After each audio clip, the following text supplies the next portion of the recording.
It's Tu Bishvat. As the Israeli song tells us, the almond trees are blooming, the birds are chirping, It's hard to believe it's Tu Bishvat this week. What is Tu Bishvat really all about? And how can we celebrate this festival of the trees here in Montreal when spring is such a long way off? The original source for Tu Bishvat is in the Mishnah, in the context of the agricultural laws of ancient Israel. When we say that Tu Bishvat is the birthday of the trees, that's actually pretty accurate. A tree, of course, doesn't have a birth date, but it does have a planting date.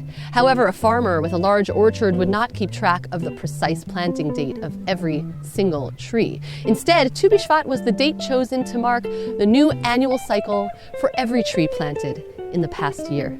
And it was important to keep track of the age of trees in order to keep certain agricultural laws and tithing.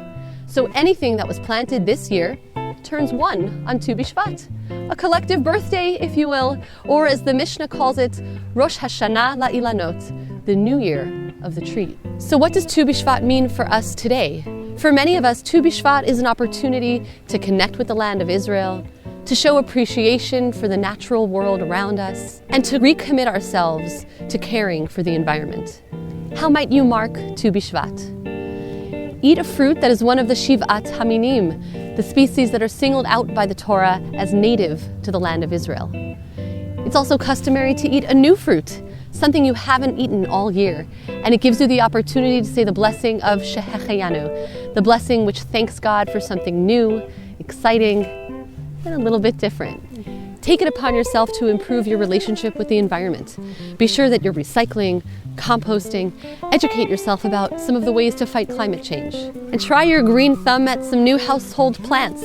Some people like to plant parsley this time of year in their home so that they can use that parsley at the Passover Seder in just a few months when spring will actually be arriving. There is a custom to hold a Tu Bishvat Seder, a ritual that was created by the mystics of Tzfat hundreds of years ago.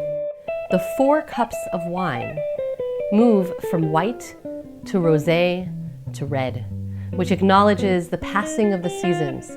And in the months ahead, this landscape around us will also slowly move from white into the vibrant colors of spring and summer. It reminds us that the unique character of each season contributes to the life cycle of every tree. Who knows? Maybe here in Canada we'll come up with a new Tu Bishvat ritual. The Tu Bishvat snowman? Tu Bishvat Sameach.